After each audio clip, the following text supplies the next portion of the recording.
Ako po ay magbibigay ng update, very important update because there is a disturbance happen yesterday, July 15. May mga ilang individual pa na mga bata na medyo matitigas talaga ang ulo. Bagamat ito ay nangyari ng alas 2 ng hapon diyan sa may Lacson corner G. Tuason Street. Nagiging ano na yan no?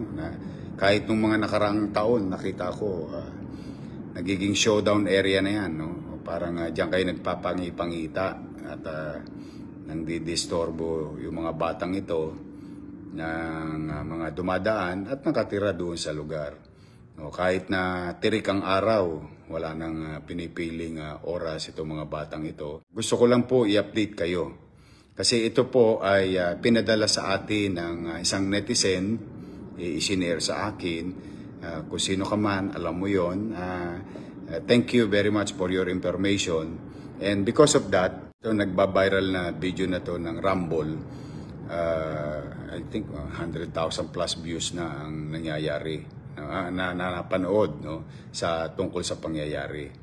At with that, I directed the Manila Police District, the stations with AOR, no, at saka sila sa Monte to update me immediately and arrest these individuals. Gusto ko po kayong i-update ngayon sa sitwasyon. Now, having said that, our Manila Police District immediately apprehended them yesterday. So, yung insidente alas 2, I think nadali sila lahat ng mga halos sa paggabi na. And I would like to inform the general population of the city na itong mga suspect, 6 na suspect po ang nakuha natin. Kaya lamang, 3 po sa kanila ay minor de edad. At yung 3 naman, hustong gulang na, sila po ay ngayon arrested, puro unemployed, madalit salita, tambay. At yung 3 minor naman, na naisoli na rin sa magulang kagabi, ay in fact pumasok na sa eskwela kanina palayaw na lang po ang ibibigay ko sa inyo, yung si Islao, si Choco at si Jasper. So gusto ko lang po kayong i-update na ang mga apprehending officer natin, DMRU personnel led by PC Moises U. Balmes, no? Together with Pat Jomar E. Magos and Patrolman Patrick Ludwig and Mercado under the supervision of Police Captain James F. Dumangas. Sa pamumuno ni Police Lieutenant Colonel Arwin D.S. Nacional ng Station 14. So, yun po ang update para po sa mga nagtatanong. At nagpapasalamat naman ako sa ating mga netizen na nagpa-participate kayo sa pamahalang lungsod ng Maynila ngayon. Thank you very much. Basta po kami, pag may mga ganyan, ipaalam nyo sa amin hanggat kahit na kami abalang-abala sa anuman iba pang mga importante ding gawain, pipilitin natin aksyonan. And we will continue to fulfill our commitment na kapag may ginawa silang kabulastugan sa Maynila, we'll go after them. Kung naman po'y nananawagan sa mga magulang, ay wag ko kayong susuko sa inyong mga anak na kung po pwede, patuloy nyo silang gabayan. Sayang naman po, baka mamaya may madisgrasya pa. Minsan may mga aksidente, batuhan ng bato, molotov, sumpak. Tapos na ang araw na siguro noong mga nakaraang taon na hayahay itong mga batang ito, or mga siga-siga. We'll make sure we'll put things in right order. Kaya naman ako'y nananawagan sa mga magulang, patuloy niyo pong gabayan ang ating mga anak. So ayun mga kababayan, narinig po natin yung live ni Mayor Isko Moreno Dumagoso kani-kanina lamang. Ito nga po yung tungkol sa rambulan na nangyari po dyan sa Maynila, dyan po sa may Lacson, dyan sa may G. Tuason. At ito nga po ay nag-trending ngayon dito sa social media kung saan umani po ng daang-daang na libong views itong naging rambulan dyan.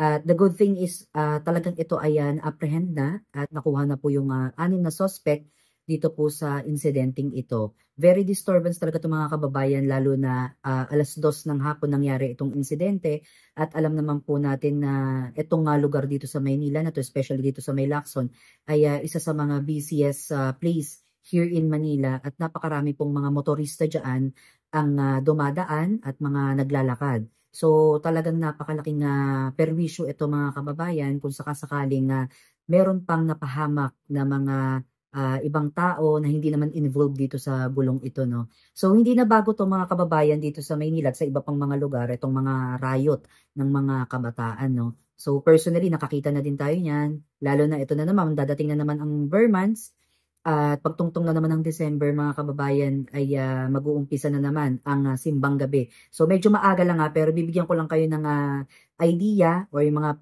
posible na mangyari, no? Kasi during ganyan simbang gabi, iba-iba yung mga nagsisimba, no? Mga kabataan, mga iba't ibang lugar.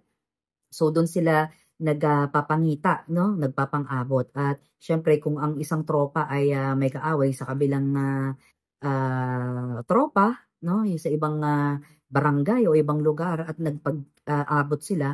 So doon na po nag-uumpisa yung komosyon. So saludo tayo sa ating mga magigiting na pulis, no, na talagang tumulong po para mahanap itong mga suspect na ito.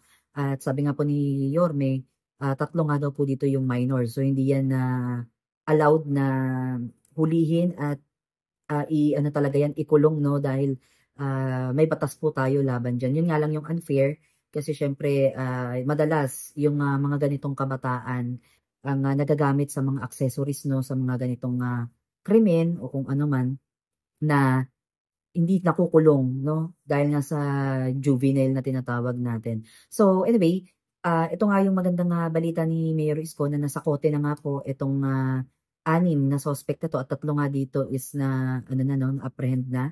At yung 3 daw ay nakabalik na sa kanilang eskwelahan, no, nakapasok na sila. So siguro na nag-usap lang sila or binigyan lang ng leksyon ni Mayor Isko itong mga batang ito at wag nang ulitin pa. Pero itong 3 mga kababayan ay maaari sigurong humarap talaga sila sa reklamo. So alam niyo mga kababayan, napakalaking tulong ng ating mga netizen, no, sa panahon ngayon upang magbigay po ng mga impormasyon sa atin sa nangyayari po sa lungsod ng Maynila, no. At hindi naman po kakayanin ni Mayor Isko na lahat 'yan ay makita sa buong araw, no. At kaya sa tulong po ninyo malaking bagay po 'yan na ipinagpapasalamat po ng lungsod at maging tayo na ordinaryong mamamayang nakatira lang dito sa Maynila ay malaking bagay, no, na nakikita natin yung iba't ibang problema sa ibang lugar pa dito sa Maynila.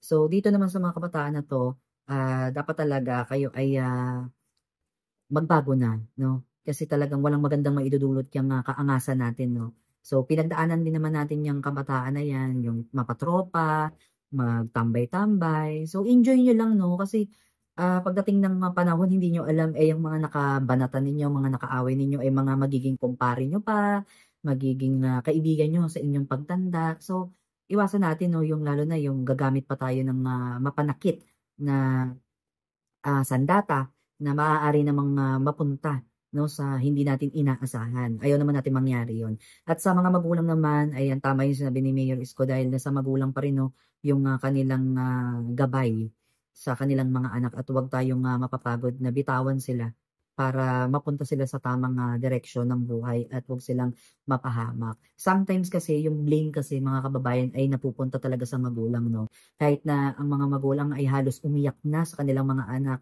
kung talagang ang mga anak ay natututo sa kanilang environment at napapabarkada talaga sa maling mga kaibigan, talagang mahihirapan talaga yung magulang. Kaya hindi din natin pwedeng maisisi lahat sa magulang, no. Kasi to be honest, no, marami sa mga kabataan natin ang nagiging suwail din, no. At umiiyak na yung mga magulang yan at hindi na alam halos ang gagawin paano mapatino yung kanilang mga anak. Kaya sa mga magulang na walang sawang gumagabay kahit na sobrang hirap ang kanilang pinagdadaanan, saludo kami sa inyo at ipagpatuloy niyo lang, no. Malay niyo, 'di ba, sa live ni Mayor Isko na ito ay mahimasmasan ang mga batang ito at magbalik loob na, maging maayos na, peace na lang, no. Masaya yung walang kaaway, walang kalaban para kahit papaano hindi lumiliit yung mundo. Kasi kapag may kaaway ka, wala kang peace of mind, hindi mo alam kung baka pag pumunta ka dito sa isang lugar na 'to, ikaw ay mabanatan o kung ano mangyari sa'yo. Unlike kapagka lahat kaibigan mo, lahat, wala kang, inagrabyado, wala kang kinorsunada. So, may peace of mind ka kahit maglakad ka diyan ng gabi o this oras ng gabi kahit ikaw mag-isa, panatag yung kalooban mo. So again, maraming salamat po sa inyong, panonood at ito po yung, naging short live ni Mayor Isko. Hindi na natin kinuha yung buong live niya, ito lang yung ating, pinaka-highlight at ano natin, reaction. Kasi nakakatuwa lang si Mayor Isko dahil palagi siyang nag-a-update sa atin at alam natin yung nangyayari na ang gobyerno ng Maynila ay talagang may gobyerno na. Kumbaga meron na talagang mata, may ngipin. Kumbaga. So muli maraming salamat at comment down below kung nagustuhan niyo itong vlog natin, ang ating reaction video at ating talakayin sa mga susunod ang inyong mga naging opinion. God bless po and Manila God first. Bye!